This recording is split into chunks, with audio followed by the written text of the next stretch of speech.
What up, Bobcats? Joe here.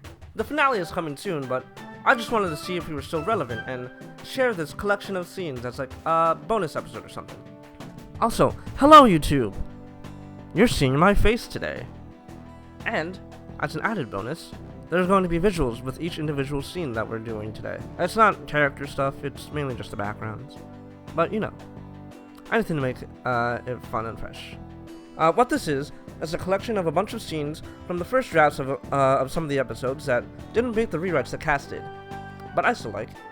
So, I asked our cast to act them out. I think you'll really be able to tell the difference between my writing and Cass's writing, because you can see that my writing is not as good. Also, there may be an excerpt from the original fanfic that the show was adapted from, and a couple of scenes from the original episode 8, which would have focused on Jeremy Cherry and his experience as a witness. Well, without further ado, let's start this off with the original first few flashbacks from episode 4, Lizzie.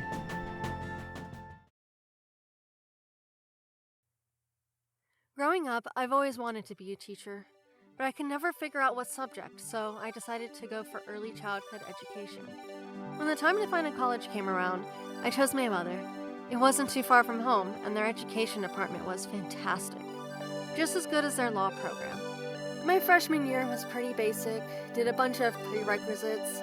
Oberon won the house competitions that year, and Diana was my roommate. Hi, I'm Diana. I might be in and out for most of the semester because of this guy I met over the summer.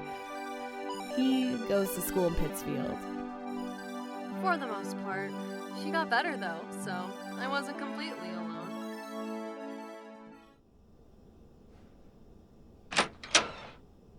I haven't seen you in a while. How have you been? I don't want to talk about it. Okay. How were midterms for you? Good. Passed all of them. Almost didn't pass my history exam, though. Got a bunch of dates mixed up. How were midterms for you? I just feel so stupid. I mean, they were good for me, too. I thought you didn't want to talk about it. I have no one else to talk about this. My parents don't know about him. My friends from high school are in different time zones, so the only other person I could talk to is you. I know, I haven't been around at all the past 2.5 months, and I know we don't really know each other. I applied to be an RA next semester because of that. That's totally fair, and I respect that. And I'm sorry. It's fine. So, what did he do that got you worked up? I'm pursuing a BFA in photography. I met this dude at a photo shoot over the summer, and we hit it off really well. He wanted to be exclusive by the time school started.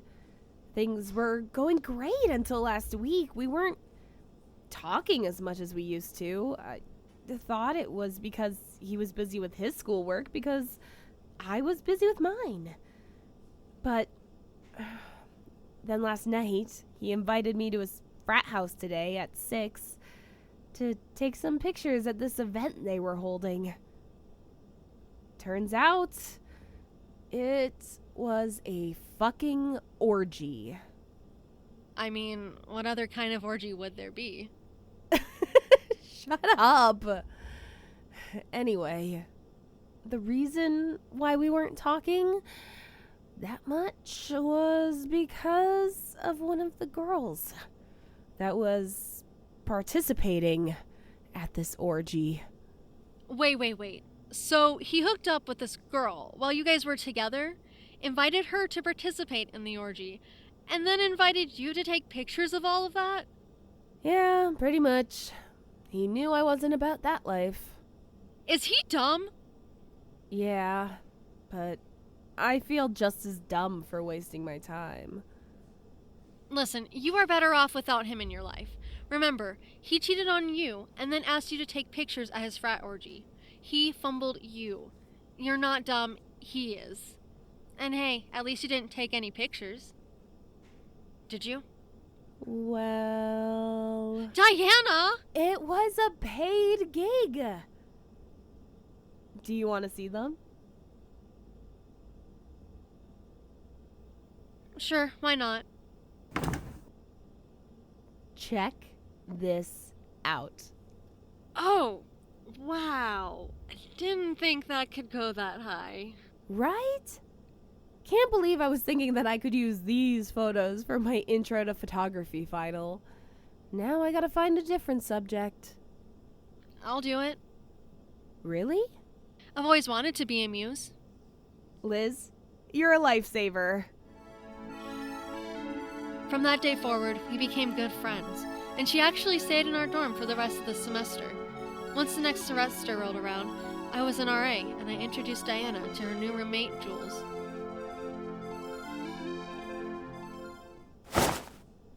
Well, hello, Miss R.A. How was your winter break? It was great. Visited some family in New York. What did you do? Not much. Got snowed in around New Year's. Ooh, yikes. That's fine. We got through it. So, how's your new dorm? It's great. It's a single, so it might get a little lonely, but it's a space all my own. I'm happy for you. So, you want to help me unpack? I'm actually busy. Gotta meet my floor's residents soon, but you know who can help you? Who? My mom left already. Meet your new roommate, Jules. Yeah, I've been here this whole time. So, Yeah, sorry about that. no worries. I won't get in the way of whatever you two have going on.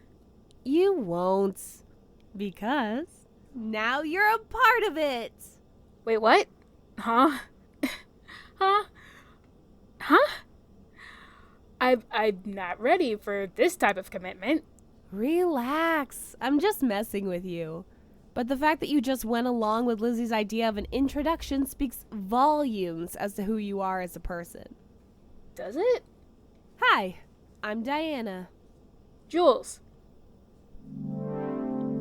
I think that's why I really aspired to be a teacher.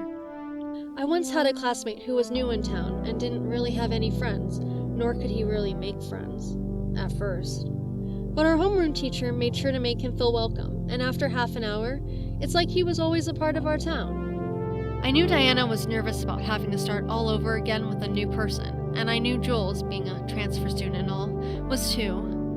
Knowing that Diana welcomed her with as open arms as I did was confirmation enough that the three of us would be great friends. And we were. But that was only the beginning, because nothing else really happened until that fall when I met the love of my life.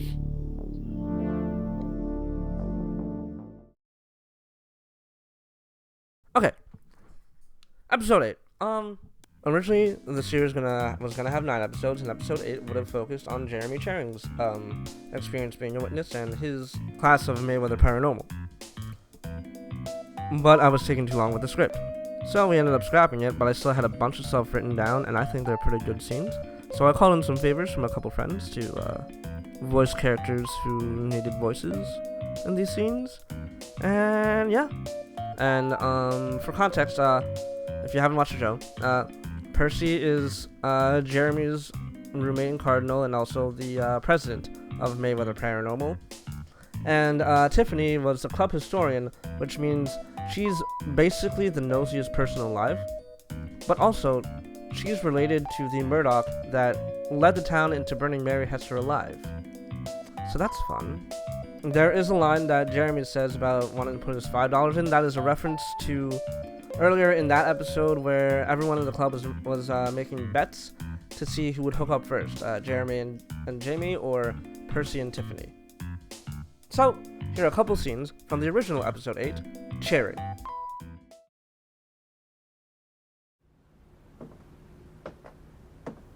Of course the elevator breaks down over spring break. Sometimes I regret living on the top floor. At least we packed a little light. It was then that I felt a feeling in the nape of my neck, like a burning cold sensation. I didn't know it at the time, but this was the moment I became the witness. Ah! Dude, you okay? Yeah, I think I just got bit by a mosquito or something. Mosquitoes? Already? Climate change, man. It's getting hotter earlier out here. It was literally snowing earlier today. Jamie shrugged, and we continued walking up the stairs.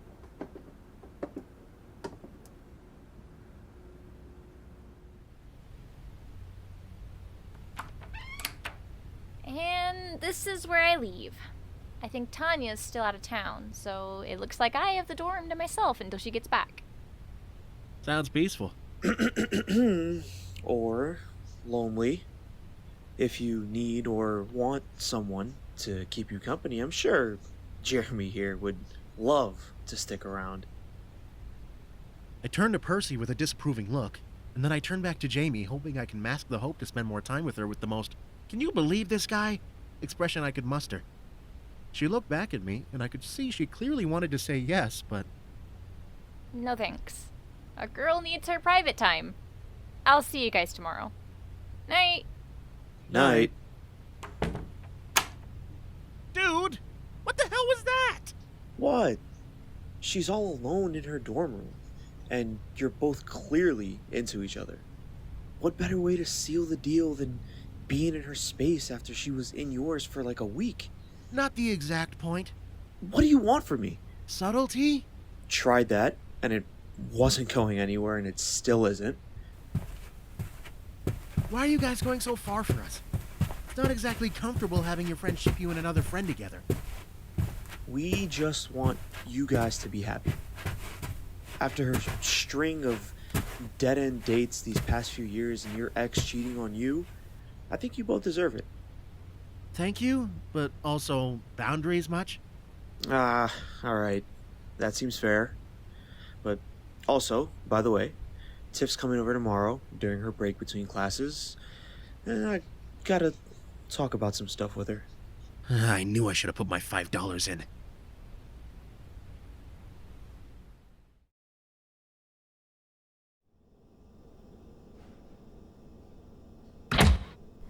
So, what do you want to talk about? Well, first things first. Hi, how are you doing? I know I was with Jeremy and Jamie all spring break, but we barely talked all week, so what's up? So, you miss me? Wow, ignoring that. How have you been, Tiff? I've been fine. Sorry for not texting back or just texting back very short responses. I've been busy. With what? Tell me who you're interning for and maybe I'll say. For real? Yeah, for real.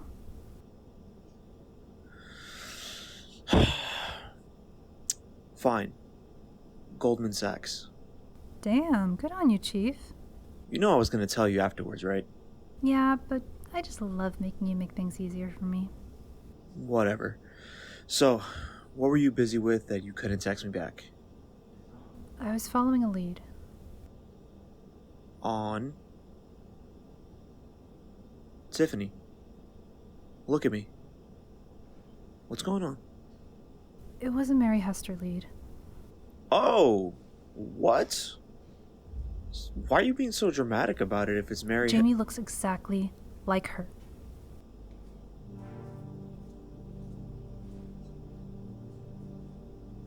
What? While everyone was out doing spring break things, India and I stayed around town to do some early prep work for September. We decided to go through old newspapers and stuff to see if there was anything people from the past did that helped slow her down or maybe even put her to rest. That's when India and I realized we don't even know what she looked like. So we found some old pictures in the town archives and found one of Mary Hester on her wedding day. And she looks exactly like Jamie. Here.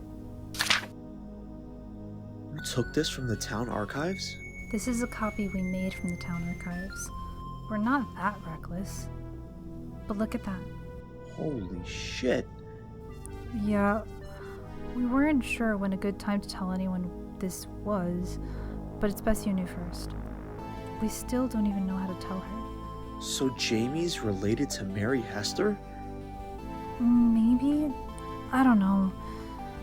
We don't have access to her family history and we didn't want to reach out to her parents without notifying her first because they'd probably say something to her. So we kind of just had to let it sit and process this new information. Well, you have to tell her before it's too late. I know, we just don't know how. It's fine, we'll do it together. Matthews, that is quite possibly the corniest thing you've ever said to me besides, I'm a business major. I'm right, though. We'll tell her together. You, me, and Indigo. She needs to know as soon as possible.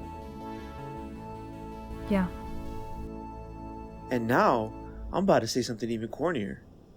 And what I really wanted to talk to you about. Lay it on me, Chief. Before Mary Hester comes back, I want you to leave town. What?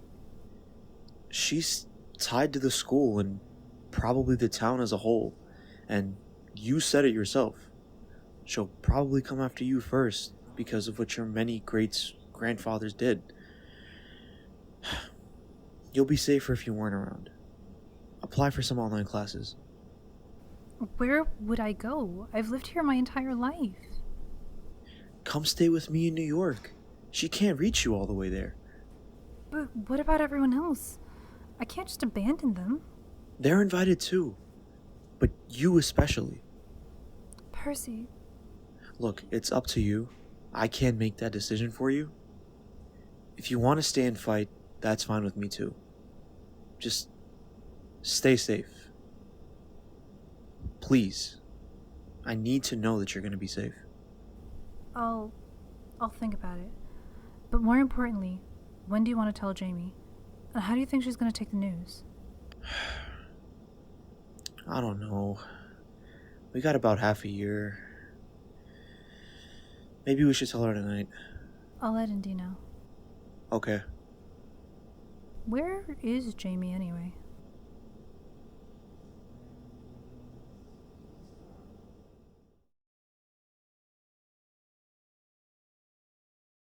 I am now realizing that there are barely any Will and Clark rewrites. Good job, me and Cass, for being on the same page.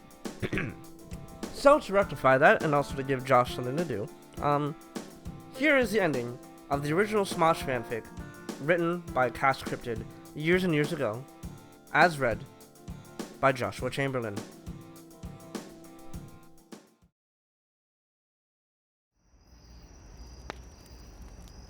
Alright everyone, let's try this again. Mari stood above everyone on the podium. The night sky wrapped around her head, making her look taller than she actually was. The bonfire pit in front of her was filled to the brim with sticks and logs, and she held a torch in her hand. We don't want anything to happen like it did last year. This elicited a laugh from the older students and a confused look from the freshmen and the transfers. Shane and Damien stood out in the crowd in front of her, holding the cardinal banner between them. After Sarah had graduated, she'd given Damien and Shane the title of Joint House Mother, and she claimed that there was no one better to look after a bunch of students in the house than the people who literally saved her the year previous. The rest of that year had been eventful, but nowhere near as eventful as it'd been in those first few days. Damien had grown to love Mayweather, and more importantly, the people of the Smosh Paranormal Club, who had become his second family. His parents were happy that he'd decided to stay out there, rather than getting mopey over his Yale scholarship falling through, and they were happy to see that he wasn't going to break the bank on student loans. They didn't talk much about what had happened that night. Damien told Mari that he'd tell the story once, and he'd keep that promise. Of course, that didn't stop Joven and Wes from telling it hundreds of times over the course of the year. Shane healed up within a month, and was back to his joke-cracking self by the second. He never really talked about what had happened with Renner until one night when the Smosh Paranormal Club got very drunk and drove to where it all went down. The townspeople had started calling it Burning Rock after the fire that they'd seen the night of the storm. The fire had turned the rock, which had once been gray, a rusty red-orange on one side. And when the light hit it just right, the colors seemed to dance. Shane had spent a good half hour sitting against the rock, a beer in hand. Damien had been there with him, the others having collapsed in a pile, all limbs and booze-stained breath. I don't remember. What? I can't remember what happened that night. Shane's eyes were sincere. Everyone keeps telling me that I went through this whole ordeal, but I don't remember a lick of it. Shane took a sip of his beer. I kinda want to remember what happened, just to see what was so bad, but I think that's just a mistake waiting to happen. Sounds like it, Damien responded with a smile. Damien still had visions, but they were usually about the grade on his midterm or the future of that gross couple he'd seen around campus every once in a while. Once Olivia started attending Mayweather after a lot of prodding, she helped him train his brain not to latch onto every little wavelength. The black room stopped showing up in his visions, and he started being able to control what he saw. Olivia stepped up to the banner next to them, her bright yellow cardinal shirt catching Damien by surprise. I thought you didn't wear anything other than black. She smiled, something she did more often now.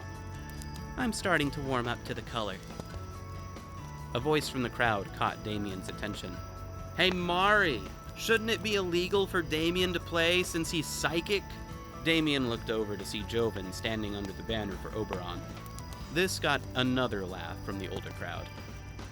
Why do you think they made him house mom? Shane yelled back, grinning at Damien, the scar on his cheek turning upwards. They could hear Bose and Courtney laughing their asses off under the Meritage flag. If everyone's done arguing about our favorite psychic. Hey! Olivia yelled back playfully. Our second favorite psychic. Then let's get this show on the road! Mari lifted the torch into the air and lit the bonfire ablaze. And Damien had never felt more at home.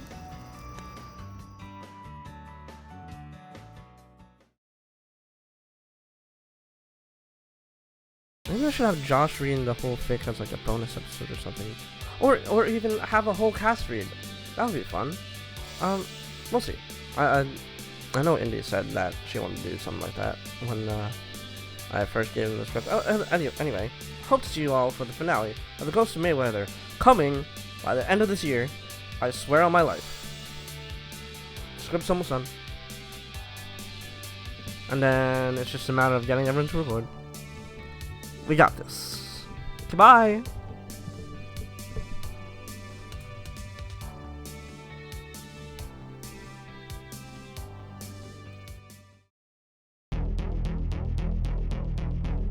Ooh, I'm doing the credits this time. Haha.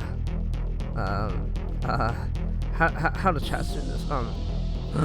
Ghosts of Mayweather was created by Cryptid and written and edited by Cryptid and Joe San Agustin. Mayweather is directed, audio edited, and produced by Joe San Agustin. Music is by Luna of the Stars and Moriancumer Hurtado. Indy Tiramimiku Watson as Lizzie Mae Fallon. Jessica Hart as Diana. Ren Michelle as Jules. Kiyah Nix Corse as Jamie Alexander. Garret Niall as Jeremy Cherry. Taha Sheikh as Percy Matthews. Adriana Blanco as Tiffany Murdoch. And Joshua Chamberlain as the narrator of the thing. Thank you for listening to Mayweather. We hope you continue to listen and uncover the secrets within.